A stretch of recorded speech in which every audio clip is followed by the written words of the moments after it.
It wasn't until I was 70 years old that I got to go to Belize on a mission trip.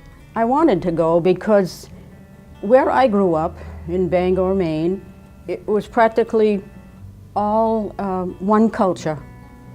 And so I really wanted to go and be in a country where it was a different culture altogether. I mean, I've had clothes and food and shelter, and I wanted to go where they didn't have that. I did find out they were the happiest, wonderful people there, and I thought it was a wonderful, wonderful opportunity. While it's an often used term, the salt of the earth applies to many of our residents who've led their lives earnestly and humbly. Emily Doble is one who sets the example for a life led gently and graciously. Emily's forebears came from England to Bangor, Maine in the mid-1800s and built the farmhouse in which Emily grew up.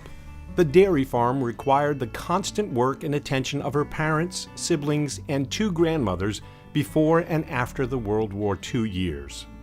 The farm I grew up on was built around 1840, 1850, and always has been like 4 generations of people living in this big farmhouse. When I was living there, 2 grandmothers and the family, and my father and mother. And I always felt that I was the princess because my older brothers all got to do the work at the farm, and in those days the girls stayed in the house. We didn't go out into the barn.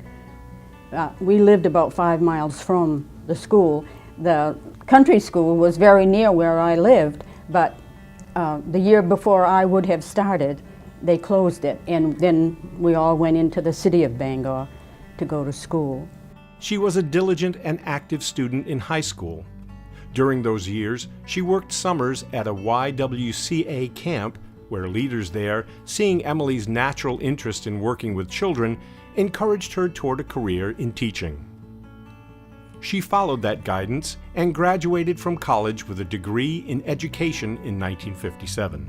When I was a little girl, I always loved working with children. I never had any other idea but to be a teacher. My mother wasn't a teacher, but she helped an older sister that was a teacher there in the area where we lived. And so I believe it's in my genes, and never regretted, ever. I loved being a teacher. Her career led her to Kittery, Maine, along with her soon-to-be husband, Jim. Emily and Jim spent their working years in Kittery, where she was an elementary school teacher and he was a school principal. Along with careers, they also started a family, raising 2 children. When I first came to Kittery, I really believed that I love children very, very much, and they seemed to like me. And for me, being able to put your arm around a child and show them that they are loved and that they are approved of, and show them that they are worthy of getting a gold star every day. Also, just around town, a lot of the children that I had, of course, are still here in Kittery, and when they say, "Hi, Mrs. Doble," and smile, it is just the biggest blessing.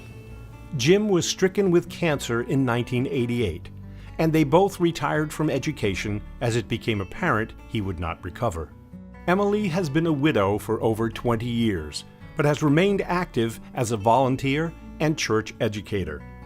She realized a long-held dream in 2005 by traveling to Belize on a short-term mission trip, where her team built cabin-style schoolrooms and taught vacation Bible classes in the capital city of Belmopan. As I have aged, I know it is trying to show others that Jesus is a wonderful, wonderful Savior. If I could just get across to people that He's with you all, He's the one constant, and I think that's a very important thing. We know that things change. We move from house to house. Our spouses die. Everything changes. But God never changes. He is the one constant.